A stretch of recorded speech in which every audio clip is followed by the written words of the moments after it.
लातूर दौऱ्यावरती होतो आणि काही ठिकाणी व्हिजिट पण केली तेव्हा असं लक्षात आलं की बऱ्याच ठिकाणी चुकीच्या पद्धतीने वास्तू मार्गदर्शन केलंय.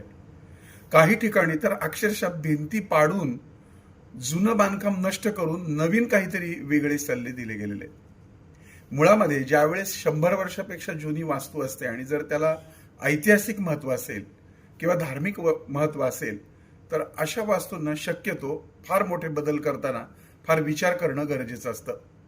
नव्यानं त्याच्यामध्ये काही करताना देखील विचार करणं गरजेचं असतं.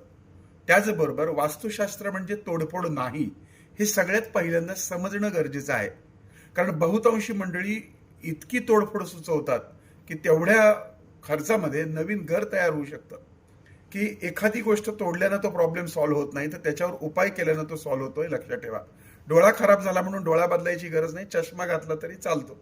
त्यामुळे वास्तुशास्त्र म्हणजे तोडफोड नाही.